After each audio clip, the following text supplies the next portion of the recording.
Hey guys, it's Christina. Welcome back.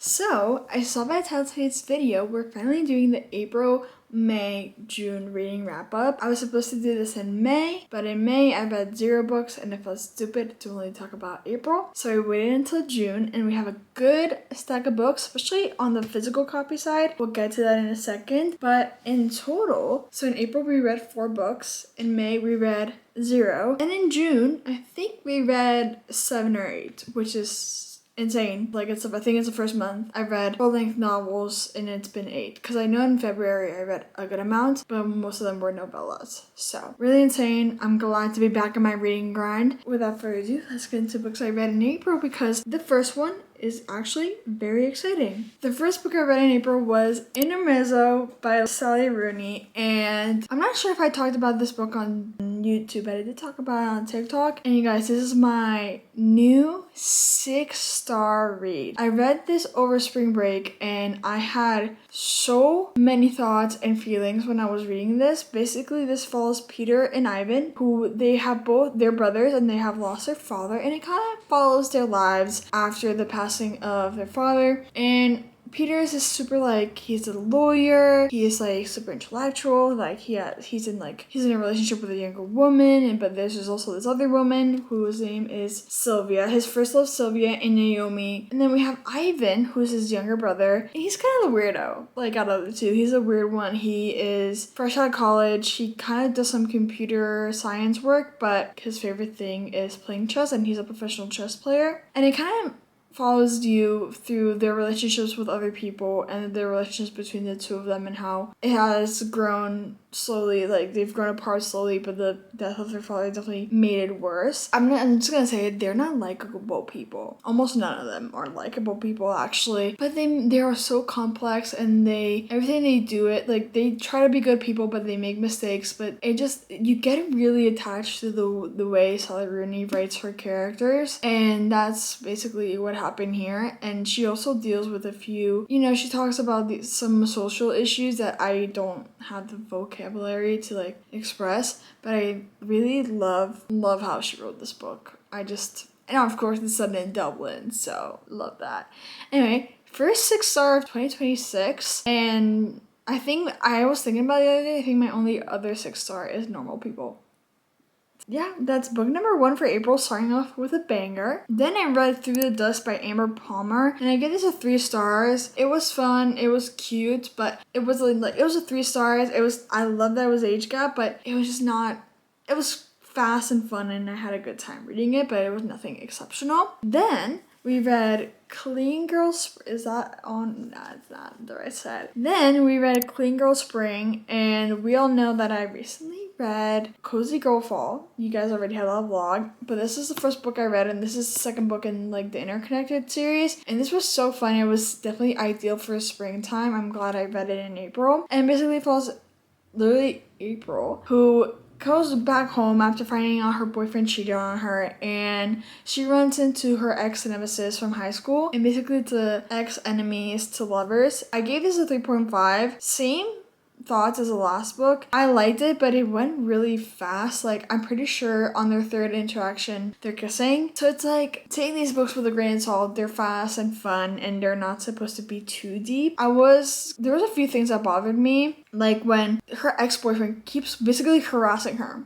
over the phone, and I think even at one point his mother gets involved, and they do not address it until the very end, and even then they don't address it the way I would have. So that was the one thing that bothered me, but the fast pace didn't bother me too much, because sometimes you just need that kind of book in your life, to be honest. Then finally, the last book I read for April, I also read 2 more for April, but they were school books. I'm just gonna say this. The last book I read for April was Daddy Issues by Kate Goldbeck, and I gave this a 4.25. I had a really good time reading this. I had heard mixed reviews on it, which I thought was a little like I was a little taken back. I was like, oh, what did I just buy when I got it? I see myself in Sam a lot. Sam, in some ways, Sam she is 26. She lives with her mom because she was gonna go to grad school, I believe, but then COVID happened and now she's stuck living with her mom and her new partner.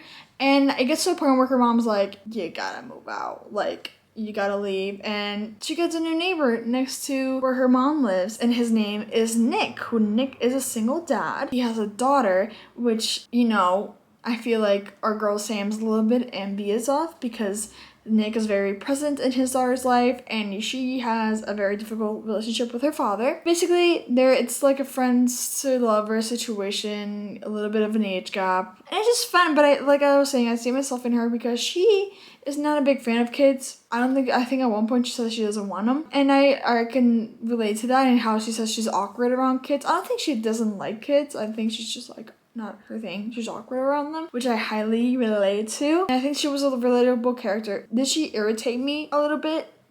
Yeah, honestly, yeah, she did irritate me a little bit sometimes, but I liked her, and I really liked Nick. He was so mature. I really liked Nick, and it was just a fun read. 4.25. Then we moved to May, which is 0 books, so now we move to June. In June, we had such a good reading month, honestly. I don't think I don't think I read disappointing books. There was a few books I didn't rate highly, but I don't think I had any disappointments. First of all, this is the book we started in April, right after Daddy Issues, and didn't finish until after my exams in June. I read Fake Skating by Lynn Painter, and this one I'm sitting between a 4.5 and a 5 stars, which I know is like, you're not picky, why are you being picky with this? I'm just like still like sitting on my rating for this one, but I liked it so much. I feel like I love Lynn Painter. I love her YA. Her characters are just so likable and relatable, and I feel like there's something comforting about her books. Fake Skating, we have Danny, who goes back-ish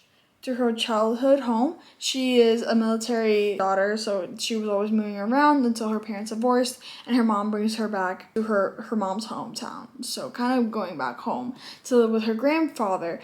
And Danny, when she used to go to this hometown in the summer, had a friend called Alec. And they kind of have history, but as friends. But there's a reason like there's history, because they were supposed to be talking through letters, and things happen, but then she moves back, and at first they kind of, you know, standoffish with each other, but eventually I think they even fake date at one point. Yeah, they fake date, so fake skating, fake dating, and it's just kind of friends to lovers, fake dating scenario, and I had such a good time reading this. I was literally laughing out loud.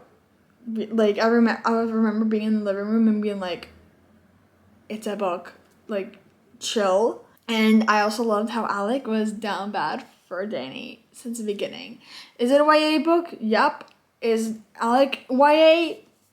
No. Then we pivoted to Absolute Pain, and I read Taming 7 by Chloe Walsh. I gave this a 4.25. I generally, I was gonna start releasing 10 this week and hopefully include this in this video, but I got my period and I chose to keep my sanity intact and my mental health intact for at least another week. This book tore me apart. Reading, I can't even say because it's a spoiler, but reading just Gibbsy's story and now what we know of his story and everything, it's just so heartbreaking, and I want what's best for him. And I love Claire. I love how she's a bundle of sunshine. I think she's a good person and she has good intentions. Sometimes she makes the wrong choices, but she's a good person. And I think Gibbsy deserves her world, and Mark Allen better watch his back as if he's still alive and walking. But yes, 4.25, cried. Side note, Gibbsy's and Joey's friendship, I love it. What a combination. I need to see more of them. After that, I finished the Amber Palmer trilogy and I read After the Rain. This one is more, I already said there was no disappointments, but this one was a little bit disappointing. I feel like it took too long to get to where it was supposed to get to, and I like the second chance. I just think it should have been shorter. Honestly, it should have been shorter. Then we go back to me giving 5 stars left and right, which is The Wild Side by Elsia Silver. I don't know, I didn't vlog this one. This one had me laughing out loud, had me crying, bawling my eyes out, because I was just so happy for the two main characters. They're such good people. Both Reese and Tabitha deserve the world. I feel like they're both such good people, and they have they do things I would never do. And I'm just gonna say, without spoiling anything, Tabitha has a heart of gold, because if my sister did to me what her sister did to her, I would not be as forgiving. And I think I'm glad good people found each other and they're in love. And the way their banter and the tension between them in the beginning, my god, this one is so good. After that, I jumped right into the last book and I read Wild Card. And although this one I didn't rate as highly, I rated this a 4.25. I had a really good time reading it. I just missed Elsie Silver's banter in this one. And when it came to our main character, the main male character, Seb, I think that considering he's a 40-year-old man, there was times where I was like, ooh, let's go seek some therapy. Let's rein it in. Let's control ourselves, because there were some times where I was like, you're a grown man acting like a child, unable to control your emotions. That was a big part of it, but at the same time, I feel like, I don't know, he was going through a lot. Like in the span of a year, his life turned upside down. So there's that. So it's a 4.25 because I loved Gwen. My new idol. I really liked Gwen. So I finished the series, and I think overall this series is like a 4-star series, the Rose Hill series by Elsie Silver. And then I read Cozy Girl Fall, which you saw on last week's reading vlog. The last 3 books you saw in the last week's reading vlog. Really fun. I like this one just a little bit better than the other one. I rated this one a 3.75, and I rated Clean Girl Spring a 3.5. I love the Cozy Fall ambiance. I loved how everything, like, reading this felt like brown, like the color brown and orange, and like a plaitered scarf or whatever the pattern is called. It's a second chance romance, and I really like that aspect. Again, moves quickly. I think in the 3rd interaction they're kissing. Her ex-boyfriend's sister then infuriated me a little bit, and there was a 3rd act breakup that I was like unnecessary, in my opinion, but I really had a good time with this, and it was cute and cozy, and definitely something you should read in the fall if you're looking for fall recommendations. Then comes another read that, honestly, now that I see the rating I give it, I might move it up, but this I gave 4 stars, and it's A Ministry of Time. I read this on audiobook, and it was honestly crazy. I have a few thoughts. I just wish that the crazy part was not in the last, like, 60%. I wish it was further, like, maybe started in the 40%. I would love more of the crazy.